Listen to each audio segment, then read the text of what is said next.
Vale, muchas gracias. Buenas noches a todos. Eh,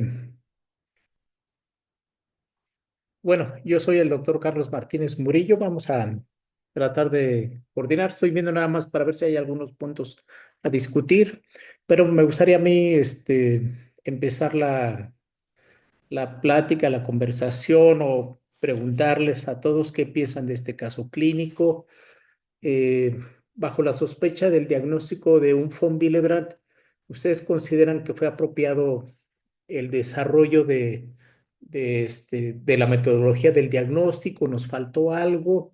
¿Qué piensan sobre este caso?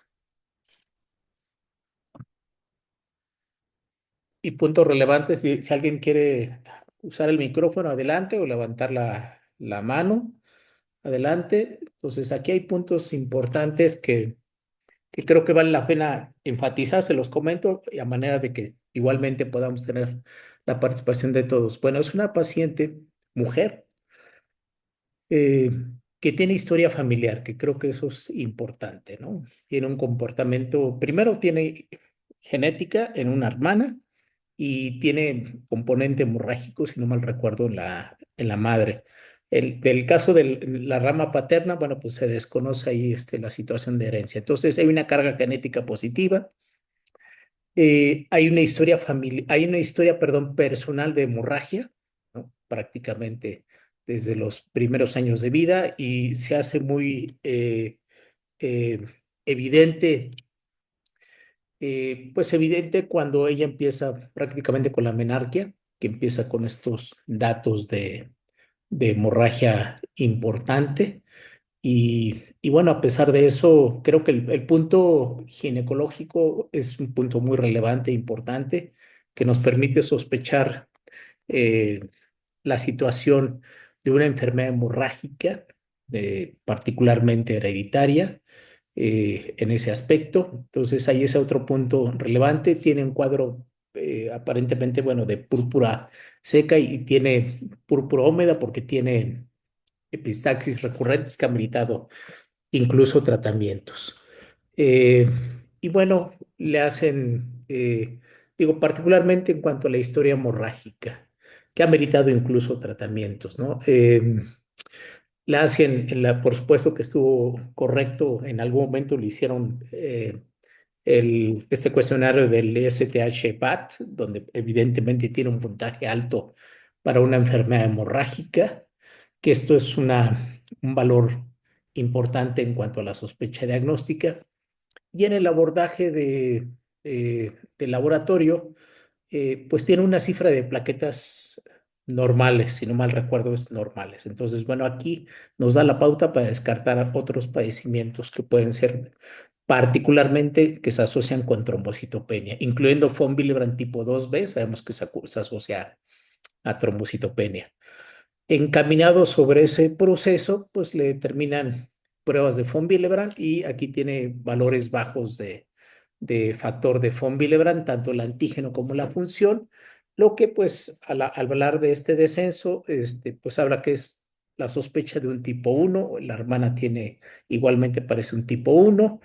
La madre no se logra confirmar. Entonces, esta historia aparentemente, y después con el manejo, pues hubo una recuperación en ese aspecto.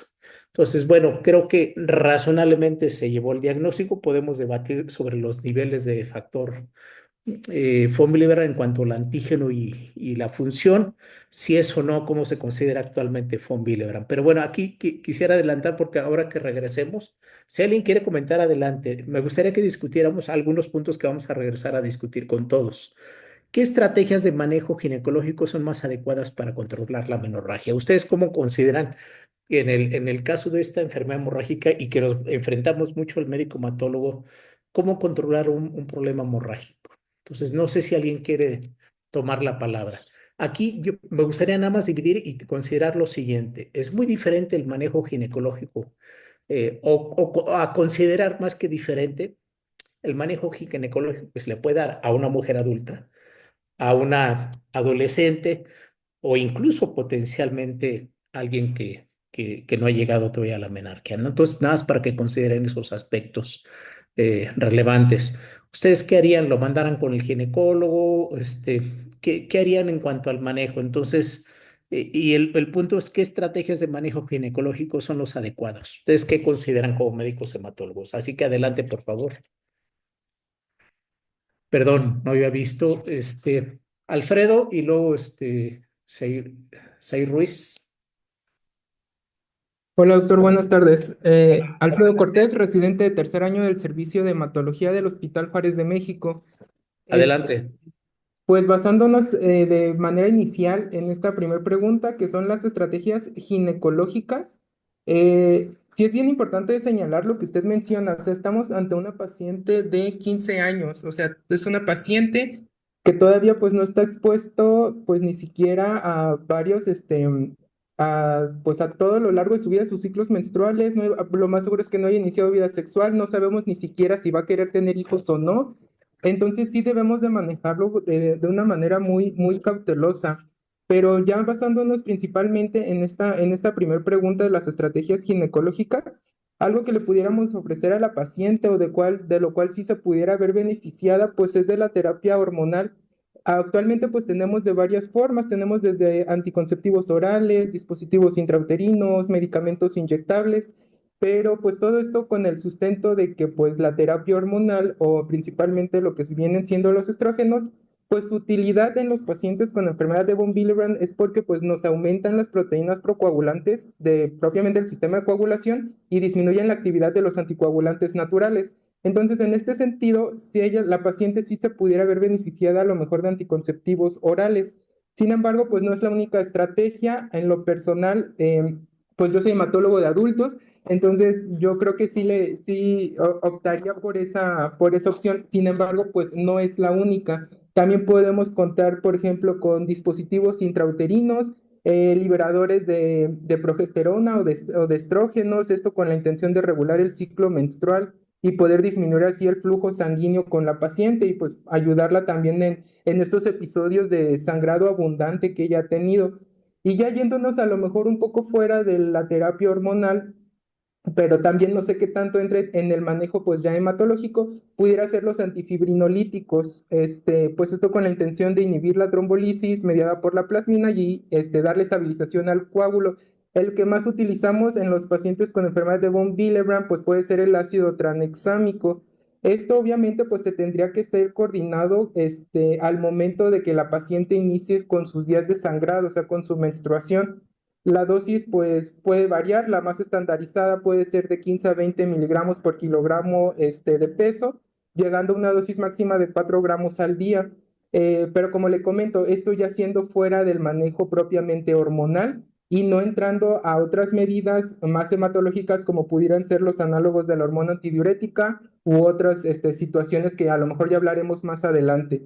Entonces yo considero que ese pudiera ser alguna estrategia que le pudiéramos ofrecer a nuestra paciente, doctor. Bien, me parece bien, abordaste todo, porque en el caso de la paciente, ustedes me corrigen ahorita, creo que básicamente le estaban dando terapia profiláctica con factor, ¿no?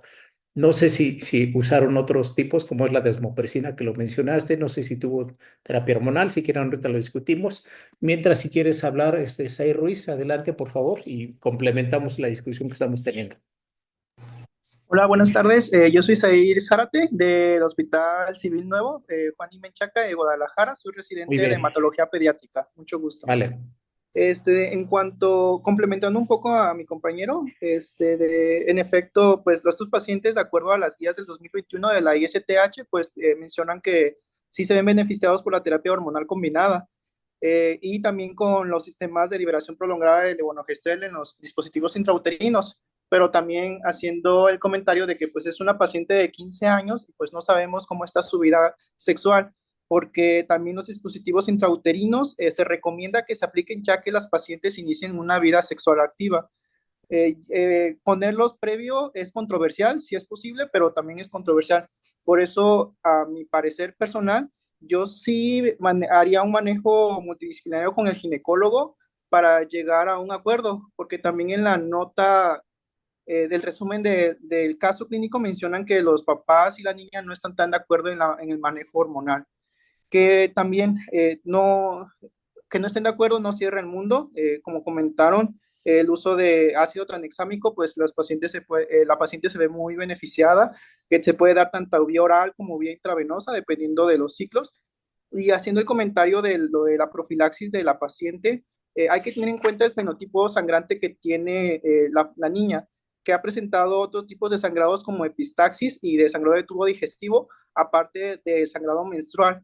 Ahí hay varias guías donde se compara ahora haciendo la analogía hacia la profilaxis de los pacientes con hemofilia.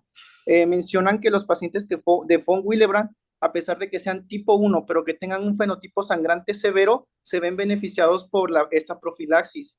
Y pues la paciente, la verdad es que sí se podría ver beneficiada de la profilaxis para disminuir la intensidad del sangrado y los eventos de sangrado. Y pues la profilaxis se comenta en una pregunta más aparte, pero sí, comentando lo mismo, que las recomendaciones que se dieron antes son las que mencionan la guía de la ISTH 2021. Excelente. Si quieren, como hay otras dos preguntas, nada más para comentar ahorita. Bueno, creo que abordamos todo, ¿no? La terapia hormonal es muy importante, el soporte, el apoyo con el médico ginecólogo, sobre todo en la edad que no conocemos muchos datos, ¿no? Aquí es platicar con la familia, qué piensa el ginecólogo. Aquí sí, efectivamente, y creo que lo comentaron muy bien, tiene otro componente hemorrágico, no solamente, por supuesto, que es muy importante el impacto incluso emocional que puede tener la hemorragia este, transvaginal, que es un punto importante. Al final se le dio el concentrado de factor por todo el componente hemorrágico y parece que se dio por aquí. Yo también consideraría el aspecto que piensa el ginecólogo, ¿no? Si a pesar de la profilaxis llegara a continuar, bueno, el soporte que pudiera el ginecólogo es importante. El ácido tranexámico, por supuesto, podría ser una herramienta adicional. O sea, hay muchos elementos para poder ayudar a la paciente en ese aspecto. Entonces, si quieren, creo que los dos tocaron esos puntos y que ahorita uno de ustedes dos comenta esta parte ginecológica, que creo que tocaron bastante bien este aspecto y creo que el manejo que se le puede dar al paciente. Voy a pasar a la siguiente pregunta que discutamos. ¿Cuál es el protocolo de manejo agudo para un episodio de epistaxis, que de hecho lo tenía la paciente, que no responde a un taponamiento nasal? Por ejemplo, el caso de la paciente, taponamiento, no responde, continúa sangrando. ¿Qué manejo hacemos o cómo prevenimos esa hemorragia? Entonces, igualmente, si alguien quiere participar, Eva, por favor, adelante. Hola, buenas noches. Yo soy Eva Pichardo, soy residente de segundo año del Hospital Juárez de México.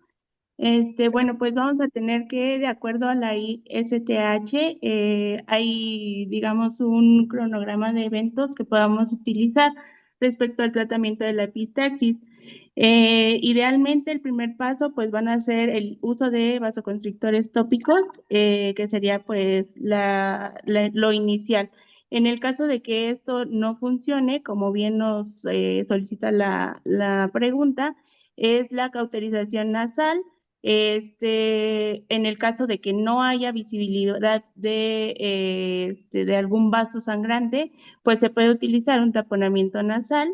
Y en caso de que que estas medidas hasta aquí no sea algo efectivo, pues lo siguiente sería una ligadura arterial quirúrgica o una embolización endovascular. Ok, Eva. O sea, tiene razón en ese sentido. Eso creo que particularmente se lo dejamos un poco en manos del otorrino, ¿no? Que haga el manejo. Pero si vemos que no cede. Y claro, hay muchas, el otorrino emplea a veces muchos hemostáticos locales, no necesariamente lo conocemos como el Tisucol y eso, sino hay una cantidad de productos que utilizan. Pero bueno, ¿a dónde dejarías, Eva? Me gustaría, digo, está bien lo que abordaste. Si tiene componente hemorrágico y no cede, ¿consideras que en ese momento se podría beneficiar? Ahorita te cedo la palabra, Alfredo. Es nada más para dejarlo sobre que sigamos discutiendo. Es, le damos el concentrado de factor 8 rico en von Willebrand, ya sea de cualquiera, o le damos desmopecina, por ejemplo, intranasal, o le damos am, algún antifibrinolítico. Entonces, lo que quiero llegar a discutir, y creo que para que abordemos van a ser esta idea, sí hay cosas locales que, por supuesto, pero también nosotros como hematólogo tenemos que emplear otras herramientas hemostáticas. Adelante, Alfredo, por favor. Sí, doctor. Nuevamente, en efecto, como comenta la doctora Eva, sí podemos tener manejos locales. Sin embargo, si estamos ante la presencia de una epistaxis que no está respondiendo, a pesar de, por ejemplo, el taponamiento, que es un manejo local, yo creo que así, aquí ya sí tenemos que echar a andar pues toda la batería de medicamentos que nosotros podemos utilizar ya en los pacientes que ya sabemos que tienen el diagnóstico de enfermedad de von Willebrand. Por ejemplo, aquí sí ya entraría lo que son los análogos sintéticos de la hormona antidiurética, como la desmopresina. Afortunadamente aquí en el país pues tenemos el manejo ya sea intravenoso, o intranasal, como comentábamos. Las dosis pues van a variar dependiendo de la presentación que utilicemos. Específicamente en esta paciente que ya está presentando epistaxis en este momento, yo creo que la vía intravenosa pudiera ser una vía ideal a una dosis de 0,3 microgramos por kilogramo de peso. He visto en guías que se puede hacer la dilución en 50 a 100 mililitros de solución salina para una infusión de 30 minutos aproximadamente. Si se decidiera la vía intranasal, pues la dosis cambia a 300 microgramos. La duración aquí sí va a ser bien importante por el riesgo de la taquifilaxia que nos puede ocasionar la desmopresina. La duración puede ser de 2 a 3 días y siempre vigilando posibles efectos adversos que nos pudiera ocasionar la desmopresina, como puede ser la hiponatremia. Algún otro manejo que le pudiéramos ofrecer a nuestra paciente, pues ya sería lo que ya habíamos comentado previamente, los antifibrinolíticos a las dosis ya establecidas, o inclusive que en la paciente ya se puede ver si vemos que definitivamente no está cediendo la hemorragia, podemos utilizar el concentrado de factor. Idealmente, pues aquí tendría que ser factor de von Willebrand. Al menos personalmente en el centro donde yo me encuentro no contamos con factor de von Willebrand solo. Les administramos concentrado de factor 8, pero lo ideal sería el concentrado de factor 12. En nuestro caso, pues utilizamos el concentrado de factor 8 a una dosis de 30 a 60 unidades por kilogramo por día. Igualmente la duración es importante, aunque aquí también inclusive el concentrado de factor lo podemos llegar a utilizar diario hasta detener el sangrado antes de ya entrar con el tratamiento profiláctico. Claro, entonces aquí hay muchas estrategias, ¿no? Aparte de las un taponamiento y todas las estrategias que los acaban de comentar muy bien, pues tenemos que echar mano de otros componentes, de otros hemostáticos. Si el paciente ya vemos que particularmente responde a desmopresina, digo, habitualmente el tipo 1 se caracteriza por ser un respondedor a la desmopresina, ¿no? Podemos echar mano de la desmopresina, ¿no? Como estrategia general. ¿Por qué? Porque en un servicio de hematología, pues no todo mundo tiene factor 8 rico en von Willebrand, ¿no? Porque a lo mejor lo que vas a tener, y ahora lo que se da es que la mayoría de los centros que tratan hemofilia, pues va a tener factor 8 recombinante. Entonces, ojo con eso, porque a lo mejor decimos, pues si tengo en mi centro, le pongo factor 8 con von Willebrand, pero a veces no lo tenemos. Entonces, ojo, si lo tengo, bueno, pues es una excelente opción. La otra es desmopresina, ojo, ¿no? Y efectivamente le puedes dar intranasal, pero si vemos que es un cuadro severo, yo también estoy de acuerdo en la forma endovenosa. Nada más la observación, la taquifilaxia tarda un poco más, ¿no? A lo mejor la idea es que antes de llegar a la taquifilaxia, perdón, sí efectivamente darle una dosis que no pase dosis tope de 20 microgramos de desmopresina, pero bueno, también es una excelente opción en ese sentido. Y por supuesto también el ácido tranexámico en ese aspecto lo podemos hacer. Sai Ruiz, otra vez adelante, por favor, si quieres comentar a esta eh, pregunta. Adelante, por favor. Sí, nada más, pues una de las recomendaciones que hace la ISTH es de que tener cuidado con la aplicación de la desmopresina, porque como podemos tener también una tipo 1C, esto no puede ser tan efectivo como esperaríamos, pues sería lo ideal, antes de utilizar desmopresina, realizar la prueba. Totalmente de acuerdo. Sí, en eso tienes razón. Estamos viendo en el mundo que te llegue de repente. Bueno, pues sí, efectivamente, tú esperas que responda, pero te doy totalmente de acuerdo, ¿no? Hay que siempre esa connotación. Usamos desmopresina, pero no sabemos si el paciente puede ser un no respondedor, ¿no? Porque aquí nada más estamos diciendo que es un tipo 1, ¿no? Pero totalmente de acuerdo con tu consideración. ¿Algo más, perdón?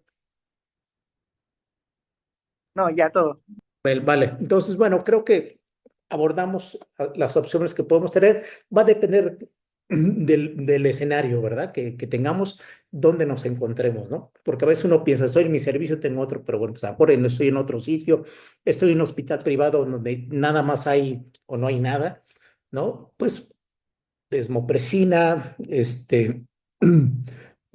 ácido tranexámico, después de todas las implementaciones, puedes emplear aquí mucho a consideración, pues esos hemostáticos locales que puede ser el Tisucol, el Quixil, pueden tener varios nombres para ayudar un poco a esas epistaxis severas que pueden alarmar en ese aspecto, ¿no? Este, dejen comentar aquí, hay algo, Hola alternativa doctor, ácido buenas. tranexámico. Adelante, perdón. Hola, Brandon, buenas noches. adelante. Soy Brandon Pacheco, soy presidente de hematología del Hospital Civil Viejo de Guadalajara, de Adelante. R2. Y nada más quería comentar sobre las diferentes presentaciones que tenemos de desmopresina, ¿no? Que en cuestión de seguridad, pues la desmopresina vía oral es superior a la desmopresina intranasal en cuestión de efectos adversos, como hiponatremia y mayor tolerancia y mayor tiempo de acción comparada con la desmopresina intranasal. Entonces, nada más para tener eso en cuenta, que no nada más tenemos la intranasal, tenemos la vía oral.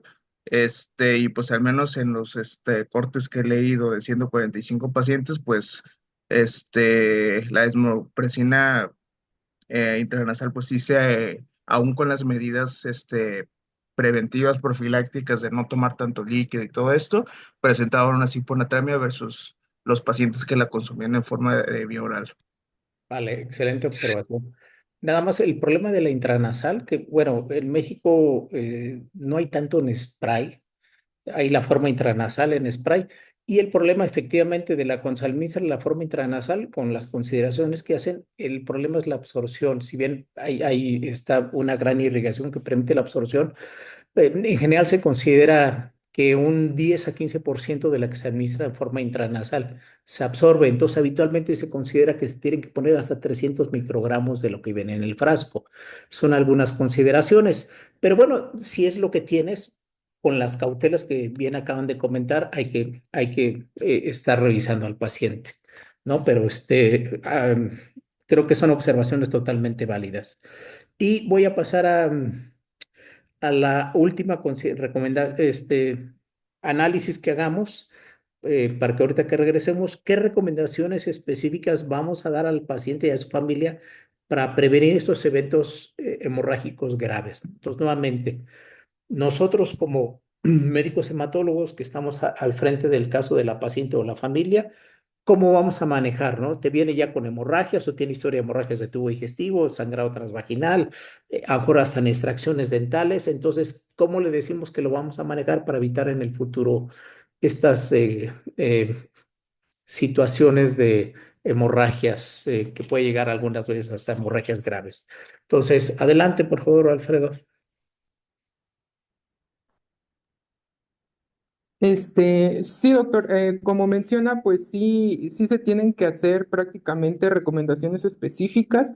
Híjole, aquí pudiéramos abordar inclusive también muchísimo de todo lo que le tenemos que decir al paciente una vez diagnosticado y en consultas subsecuentes, principalmente la educación sobre la enfermedad, o sea, mencionarle, tienes una alteración que te puede ocasionar episodios, de sangrados hemorrágicos, o sea, con una facilidad muy importante. Entonces, educar siempre al paciente sobre eso, tener el control de sus actividades físicas, por ejemplo, recomendarle, no sé si, pues es una chica en este caso de 15 años que a lo mejor pues todavía pues juega, hace varias actividades, tiene mucha energía. Entonces nosotros como hacer el control de esas mismas actividades, si quiere realizar algún deporte, a lo mejor recomendarle algo no tanto de alto impacto, natación, caminatas, cosas así. Otra recomendación pudiera ser el manejo de las lesiones menores, cómo actuar ante, por ejemplo, si yo me hago una cortada, si me caí, si se me generó un hematoma. Otra recomendación pudiera ser muy importante en ella, que es mujer, la educación sobre su ciclo menstrual. Mencionarle que, pues sí, que en sus menstruaciones, por lo general, si su factor está bajo, pues va a presentar sangrados abundantes. Entonces, educarle sobre eso, más que nada para que ella tenga como un plan de acción en caso de episodios hemorrágicos, mencionarle a lo mejor que tenga la mano desmopresina, que tenga la mano ácido tranexámico, Entonces, también que ella formule un plan de acción en dado caso de que tenga algún episodio hemorrágico. Alguna otra recomendación, que también es importante en los pacientes con enfermedad de von Willebrand, sería de manera ideal hacer elección, la programación de algún evento quirúrgico, o sea, si va a ser una extracción dental, si va a ser alguna cirugía que de preferencia sea de manera electiva. Obviamente, pues esto no va a ser 100% factible porque a lo mejor hay eventos quirúrgicos de urgencia que va a presentar la paciente, pero en la manera de lo posible intentar programar esos eventos. Obviamente un chequeo con su hematólogo y también, como usted mencionaba hace rato en alguna de las preguntas, pues son pacientes que llegan a tener episodios de sangrado muy, muy importante, muy aparatoso. Otra recomendación también pudiera ser inclusive el soporte emocional, porque pues al final de cuentas es una chica de 15 años que llega a presentar episodios muy aparatosos de estos sangrados y sí pueden llegar a tener repercusión en su salud mental. Muy bien, muchas gracias. Y Sai, antes de cederte la palabra nuevamente, Sai, nada más, ¿dónde dejaríamos, digo, todo lo que acabas de comentar está bien?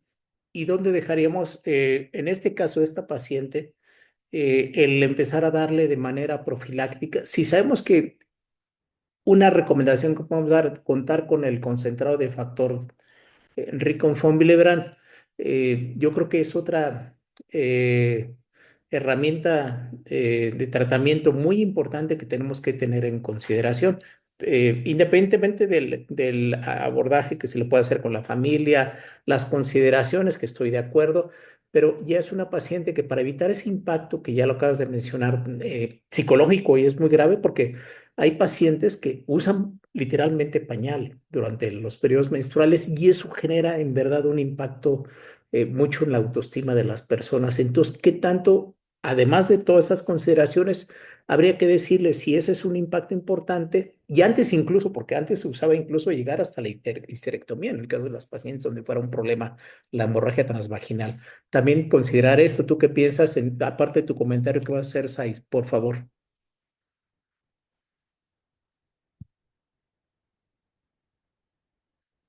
Ahí estás, ahí, que levantaste la mano. Sí, perdón, doctor, es que estoy en guardia. ¿Me puede repetir la pregunta, doctor?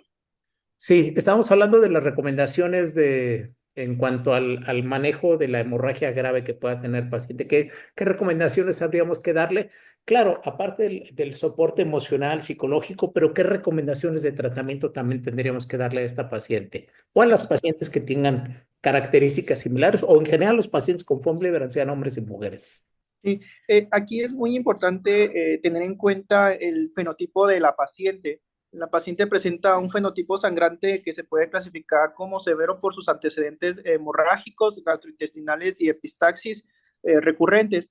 Entonces, la guía de la ISTH nos dice que esta paciente pues es candidata para profilaxis con factor de von Willebrand. Asimismo, muchos artículos actualmente hacen la comparativa bueno, la analogía más que comparativa de los pacientes con deficiencias de hemostáticos como la hemofilia. Entonces, esta paciente mencionan que sí se va a ver beneficiada por este tipo de profilaxis, ya que va a disminuir estos episodios de sangrados severos. Asimismo, va a disminuir la presencia de los sangrados menstruales severos y muchas veces en una etapa de adolescencia pues, y de crecimiento, pues es algo, como lo comentaron, es avergonzante en las pacientes femeninas mencionar cuánto es el sangrado y qué tipo de toallas usan. Por eso un manejo multidisciplinario con psicología y con ginecología es muy importante. En cuanto a las recomendaciones que se dan en últimas revisiones, mencionan que hasta el 5 al 10% de las pacientes que presentan una enfermedad de von Willebrand tipo 1 con fenotipo severo se van a ver beneficiados de la profilaxis con factor de von Willebrand y asimismo que los pacientes deben tener en cuenta y deben ser educados para acudir con el hematólogo en cuanto se hagan programaciones de cirugías mayores o menores para aumentar la actividad del factor por lo menos arriba del 0.5 de unidades. Y también, como es una paciente femenina, tenemos que darle una capacitación en cuanto a la reproducción, porque en cuanto se busque embarazar la paciente o esté cerca de las etapas de parto, tanto en los bloqueos neuroaxiales como en el posparto tienen un manejo específico en este tipo de pacientes, Así que educar a la paciente de que pues el seguimiento con el hematólogo va a ser cercano en casi todas las etapas de su vida reproductiva. Sí, totalmente de acuerdo. Este, ya nos está pidiendo regresar. Yo nada más quisiera como conclusión hacer algunas consideraciones. Eh, Llama la atención a mí este caso, digo, considerando los valores del laboratorio, que haya salido un tipo uno, porque tiene un componente hemorrágico intenso. Si lo ven, la correlación clínico, un tipo uno, porque si lo consideras incluso, ustedes me corrigen ahorita, los valores están sobre 30%. Ya omití ahorita los resultados. Entonces, si bien es cierto, algunos consideran que son pacientes con niveles bajos de von Willebrand, por el componente hemorrágico no me queda ninguna duda que es una enfermedad de von Willebrand, pero por las concentraciones que tiene, a mí me llama la atención el componente hemorrágico. Digo, simplemente lo pongo a considerar la discusión de este caso, ¿no? Cómo lo manejaron las pruebas, etc., ¿no? Entonces, creo que ella, independientemente de los concentrados de factor, por todo el componente hemorrágico sistémico que tiene, no solamente transvaginal, por supuesto, bueno, el beneficio del concentrado, bueno, ya lo vimos que es sustantivo en este aspecto del apoyo. Ahora, el apoyo ginecológico también es importante porque para las concentraciones tiene un componente hemorrágico intenso transvaginal. No es, digamos, al ser tipo uno, pues lo puede explicar, ¿no? Pero nuevamente quiero enfatizar. Yo tengo varias pacientes con tipo uno y no es tan intenso, ¿no? O sea, el componente hemorrágico en general es algo que me llama la atención, pero bueno, ahí está el caso, que es importante eso. Y el otro punto que ahorita preguntaba Daniel sobre dar la forma intranasal, claro, si ya tienes un daño ahí, digo, porque pregunta si dar intranasal, si ya vemos que hay una lesión, vamos a tener ahí varios subproductos. Claro, no es lo ideal, o sea, estamos de acuerdo que no es lo ideal, pero a veces es lo único que tienes, ¿no? Digo, estamos abordando todas las posibilidades en ese aspecto. En un mundo ideal, pues yo lo pondría concentrados, tienes desmopresina, pon la desmopresina endovenosa, también estoy de acuerdo, ya comentaron otras formas de administración en ese sentido, el ácido tranexámico, son otras opciones que tienes que hacer cuando hay una hemorragia intensa, ¿no? Particularmente para estos pacientes. Entonces, bueno, digo, vamos a escuchar la opinión del resto de los compañeros ahora que regresemos y las conclusiones, pero bueno, creo que hicimos un análisis considerando que, bueno, pues es un caso clínico, no sabemos muchos pormenores en ese aspecto, pero bueno, da la posibilidad de tener esta discusión académica. Se me hace un caso clínico, por otro lado, muy estructurado, o sea, vamos, te lleva de la A a la Z para hacer el diagnóstico, creo que está bien en ese aspecto como enseñanza, como abordaje, y creo que razonablemente lo han manejado bien. Entonces, creo que por las fases que se abordó, pues creo que nos iba llevando de la mano hacia el diagnóstico de von Willebrand. Entonces, creo que es un caso típico de von Willebrand tipo uno que a veces son muy variantes, no siempre se diagnostican, pero bueno, ahí está los valores para que ahorita llegamos a la discusión. Entonces, me gustaría ahorita los que estuvieron participando, si quieren sacar la conclusión de todo, entre todos ustedes, ya sea alguno de ustedes que hayan participado ahorita, que nos hagan favor de hacer los comentarios. Entonces, nos salimos de aquí, por favor, y regresamos al link donde vamos a estar nuevamente, donde se presentó el caso, y ahorita ya hacemos la interacción con todos. Recuerden que creo que somos el grupo 2, ¿verdad? Entonces, y ahorita que hagan los comentarios, ¿vale? Entonces nos salimos y regresamos al otro salón, por favor. Ahora sí, como dicen, al auditorio.